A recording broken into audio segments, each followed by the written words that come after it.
Salam sejahtera dan salam maju. Hari ini kita akan belajar sejarah tingkatan 3. Okey, kita akan belajar pertama bab 1, kedatangan kuasa barat.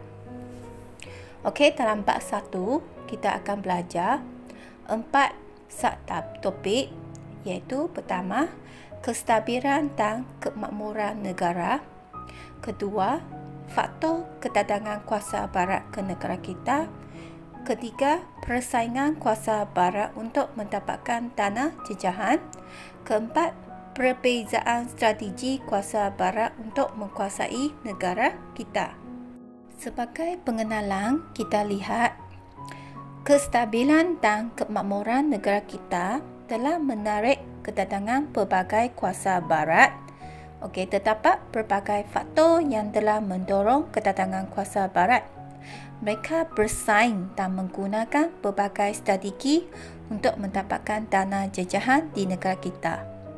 Perbezaan strategi yang digunakan oleh mereka untuk menguasai negara kita telah menyebabkan kuasa barat dapat meluaskan kuasa dan pengaruh mereka di alam Melayu. Okey, mari kita belajar tajuk yang pertama, 1.1, kestabilan dan kemakmuran negara kita. Okey, apa yang sebenarnya dimaksudkan dengan kestabilan? Okey, kestabilan dalam erti kata lain bermaksud kemantapan dan keteguhan sistem politik. Okey, kestabilan sistem politik yang diwarisi daripada sistem pemerintahan beraja dan pentadbiran yang mantap. Okey, selain itu, sistem pemerintahan dan struktur sosial di mana sistem pemerintahan beraja yang diwarisi daripada Kesultanan Melayu Melaka. Okey, dalam sistem ini kita lihat ketuanya ialah Sultan dan dibantu oleh pembesar dan penghulu di peringkat mukim atau kampung. Okey, seterusnya, selain sistem politik, terdapat juga sistem perundangan. Okey, contoh sistem perundangan terbagi kepada undang-undang bertulis dengan undang-undang tidak bertulis. Dan undang-undang bertulis seperti Hukum Kanun Melaka, Hukum Kanun Pahang. Okey, manakala undang-undang tidak bertulis, okey, ataupun undang-undang adat seperti adat berbatil dengan adat Temenggung.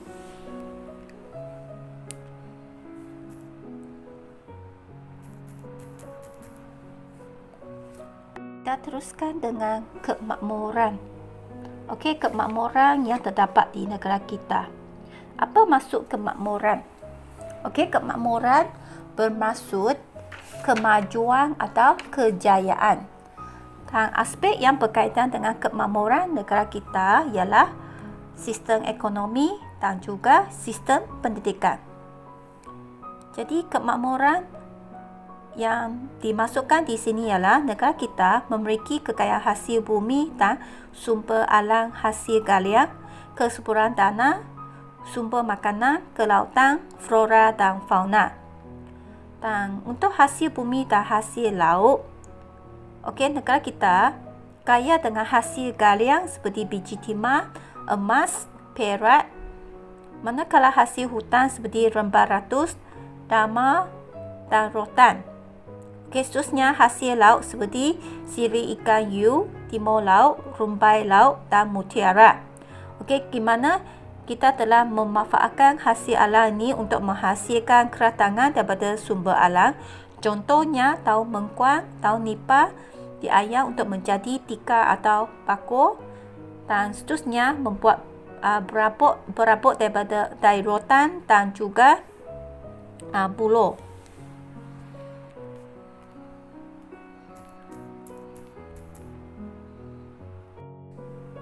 Okay, untuk sistem ekonomi, masyarakat di negara kita telah mempunyai sistem ekonomi yang teratur. Mereka bijak mengeksploitasi sumber alam semula jadi untuk memajukan ekonomi dan memakmurkan kehidupan. Mereka melibatkan diri dalam kegiatan perdagangan di mana setiap negeri mempunyai kemudahan pelabuhan, mata wang, sistem percukaian dan sistem timbangan dan ukuran yang praktikal. Bagi sistem ekonomi, pertama kita lihat contohnya ialah perdagangan dan pelabuhan. di mana kedua-dua kegiatan ini dijalankan kerana terdapat pelabuhan yang terletak di muara sungai yang strategik seperti Pelabuhan Klang, Pelabuhan Kedah, Pelabuhan Johor dan Pelabuhan Melaka. Okey, di mana di setiap pelabuhan telah ditugaskan oleh seorang syam bandar untuk menguruskan pelabuhan. Okey, yang kedua kita lihat sistem timbang, sukat dan ukur, di mana masyarakat Melayu menggunakan sukatan seperti lem, kar, capa, kadar, kemudian bertukar kepada sistem timbangan pedagang China seperti kati, tahir, piku dan sebagainya. Di mana mereka juga menggunakan timbangan emas dan perak, dan orang Melayu telah mengambil timbangan pedagang India seperti maya, puka, kati dan sebagainya.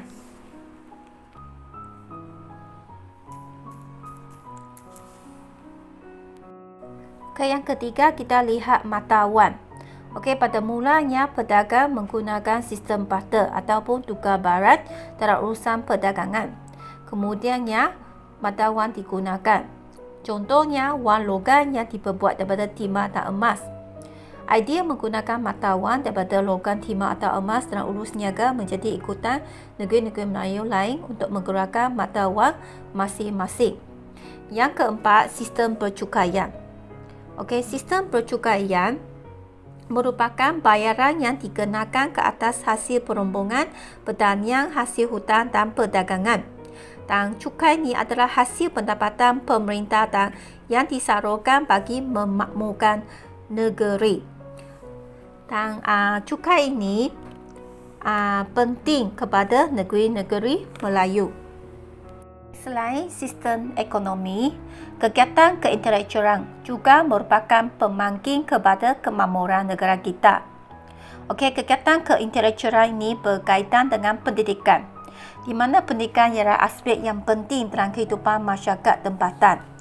Dan pendidikan bertujuan melahirkan individu yang berakhlak mulia, berkelakuan sopan, bertata susila, berdikari dan berhemah tinggi. Dan pendidikan ini terbagi kepada dua, iaitu pendidikan tidak formal dan pendidikan formal yang berkembang lama sebelum kedatangan kuasa barat. Apakah maksud pendidikan tidak formal? Pendidikan tidak formal ni lebih merupakan pendidikan awal atau asuhan dalam institusi keluarga, di mana kanak-kanak diajar bercucuk tanah, menangkap ikan, bertukang dan menghasilkan kerak tangan sejak kecil lagi. Selain itu, mereka juga diajarkan ilmu agama, ilmu bagaimana menjadi seorang insan yang berpengerti mulia, cara berkawan dan cara menjaga maruah. Dan pendidikan tidak formal ini diberikan melalui pantun, syair, peribahasa, pepatah, bantaran, cerita berbentuk teladan dan pengajaran. Bagaimana pula dengan pendidikan formal? Pendidikan formal lebih berkaitan dengan pendidikan bercorak Islam dan menekankan ilmu keagamaan. Dan pendidikan ini biasanya dijalankan di institusi seperti istana, masjid, sekolah pondok, madrasah dan sebagainya. Okey, pendidikan formal ini dijalankan di masjid, di mana mereka diajar hal pentadbiran negara dengan sistem politik. Manakala di masjid merangkumi cara bacaan dalam solat dan tasbih, hadis, fiqh dan usuluddin. Di sekolah pondok pula mereka belajar ilmu seperti Al-Quran, ilmu hadis, bahasa Arab. Okey, di madrasah sukatan pelajaran telah dilaksanakan dalam kelas dan juga mempunyai tahap permulaan, pertengahan dan pengkhususan. Dan pembelajaran ini diawasi oleh mufti dan diselia oleh jawatan kuasa kewangan.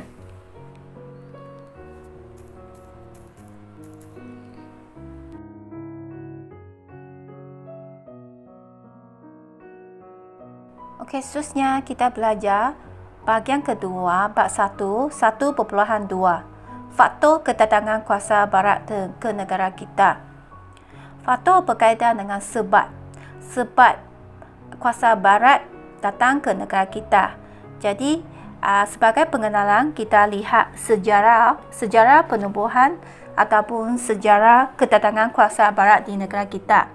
Okey, pertama kita lihat pada tahun 1600, HSDI ditubuhkan di England, telah diberikan hak monopoli perdagangan rempah di Kepulauan Melayu oleh Kerajaan British. Okey, pada tahun 1602, Syarikat Hindia Timur Belanda ditubuhkan bagi memonopoli perdagangan di Timur. Ketiga, pada tahun 1644, Perancis pula menubuhkan Syarikat Hindia Timur Perancis untuk berdagang di Asia. Berkaitan dengan faktor kedatangan kuasa barat pada abad ke-16, untuk tingkatan 3 kita akan belajar sebanyak 13 faktor. Faktor yang pertama, barangan mewah. Kuasa-kuasa barat pada ketika itu berminat untuk mendapatkan barangan mewah seperti rempah ratus, minyak wangi, emas, perak, batu permata, gading dan hasil hutan. Okay, orang Eropah mereka perlu mendapatkan barangan mewah dari China seperti teh, sutra dan tembikar. Faktor yang kedua, pusat perkumpulan barang. Sebagai tukaran, negara China mahukan emas, perak, biji timah dan rempah ratus. Barang-barang ini hanya boleh didapati di Kepulauan Melayu. Syarikat perdagangan tersebut merupakan pusat perkumpulan bahan mentah tempatan yang terletak di tengah-tengah laluan perdagangan di antara India dan China. Okay, faktor yang ketiga, pelabuhan persinggahan. Angin monsun barat daya dan angin monsun timur laut memainkan peranan penting bagi menentukan masa bagi setiap pelayaran. Kuasa barat memerlukan pelabuhan yang sesuai sebagai tempat berlindung sementara menunggu peralihan angin monsun. Mereka memerlukan pelabuhan singgah di arah Melayu untuk memudahkan kapal berlabuh untuk mengisi pegaran air, makanan dan kemudahan membaiki kapal sebelum berlayar ke Canton. Faktor yang keempat, agama Kristian. Agama merupakan antara faktor penting penjejahan kuasa barat ke negara kita. Matlamat penjejahan mereka adalah untuk kegayaan, keagamaan dan kemasyhuran, iaitu berkaitan dengan 3G. Okey, seterusnya faktor yang kelima, revolusi perindustrian. Revolusi perindustrian berlaku di Britain sejak abad ke-17 dan menjelang tahun 1870-an. Negara-negara Eropah lain seperti Jerman dan Perancis menjadi negara perindustrian seperti Britain. Dan selepas berlakunya revolusi perindustrian, dasar kuasa-kuasa barat berubah corak. Mereka perlu mencari pusat perdagangan dan menguasai tanah jejahan yang dapat memperkaukan bahan-bahan mentah bagi keperluan kilang perusahaan mereka secara berterusan. Revolusi perindustrian membolehkan barangan dikeluarkan secara besar-besaran dengan kepesatan pengeluaran barangan kilang. Kawasan pasaran yang lebih luas perlu dicari untuk memasarkan barangan tersebut supaya keuntungan dapat dimaksimumkan. Okay, faktor yang keenam, perkembangan industri kereta. Kemunculan perusahaan kereta dan ciptaan daya menambahkan permintaan untuk kereta asli. Selain itu, kereta asli merupakan bahan yang penting dalam perusahaan penerbang barangan elektrik. Faktor yang ketujuh, kesuburan tanah dan kekayaan hasil bumi. Negara kita mempunyai tanah yang luas, subur dan iklim yang sesuai untuk tanaman berorientasi ke ekspor, contohnya tanaman ketan, tebu, tembakau dan padi. Negara kita juga kaya dengan hasil bumi seperti biji timah, biji besi, emas, petroleum dan arang batu. Faktor yang ke-8, industri mengeting. Pada abad ke-19, dapat beberapa jenis ciptaan baharu di Amerika Syarikat yang memerlukan penggunaan biji timah, iaitu industri mengeting makanan, mengeting minuman, membuat bumbung rumah dan tong minyak. Kesannya harga biji timah melambung tinggi. Selepas tahun 1840-an, permintaan untuk biji timah dari negeri-negeri Melayu bertambah dengan pesat. Faktor yang ke-9, pembukaan terusan Suez. Pembukaan terusan Suez 1869 yang menghubungkan pelabuhan Said di Laut Mediterranean dan Suez di Laut Merah telah mempercepatkan urusan perdagangan antara timur dan barat. Perdagangan di antara alam Melayu dan benua Eropah semakin bertambah dengan pembukaan terusan Suez ini. Faktor yang ke-10, ciptaan kapal Watt. Pada abad ke-19, kapal Watt telah dicipta. Penggunaan kapal Watt ini penting kerana dapat membawa muatan yang banyak, di mana perjalanan lebih cepat dan menjimatkan kos perjalanan. Penghantaran barang dagangan menjadi semakin mudah dan murah dengan adanya ciptaan kapal Watt. Faktor yang ke-11, persaingan kuasa barat. Wujudnya semangat persaingan kuasa-kuasa barat seperti Britain, Jerman, Perancis, Sepanyol dan Amerika Syarikat dalam kaitan menaluki kawasan atau wilayah di luar Eropah. Mereka sanggup berperang untuk mendapatkan tanah jejahan. Kuasa-kuasa barat menganggap semakin luas tanah jejahan, semakin tinggi sanjungan yang diperolehi oleh kuasa-kuasa barat itu. Okey, seterusnya kita lihat faktor yang ke-12, iaitu slogan beban orang putih. Kuasa barat juga berhasrat untuk menyebarkan pengaruh dan tamadun mereka ke seberang laut. Mereka menggunakan berbagai slogan untuk mewajarkan tindakan mereka.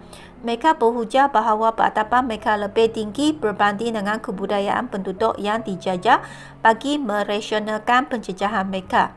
Kuasa barat menggunakan slogan beban orang putih yang bermaksud tanggungjawab mereka dan tugas mereka adalah untuk membantu dan memberikan kesejahteraan kepada pribumi di wilayah yang dijajah oleh mereka. Dan kuasa Perancis pula menggunakan muslihat tugas menyebarkan tamadun kepada penduduk dunia, bukan barat yang dianggap mundur. Samping itu, kita lihat ciptaan telegraf. Dulu merupakan faktor kedatangan kuasa barat ke negara kita. Ciptaan teknologi telegraf membolehkan ahli perniagaan di benua Eropah dan Amerika Syarikat menghubungi ejen atau wakil mereka di tanah Melayu dengan cepat. Dan pelibatan tanah Melayu dalam kaitan pasaran dunia antarabangsa semakin penting.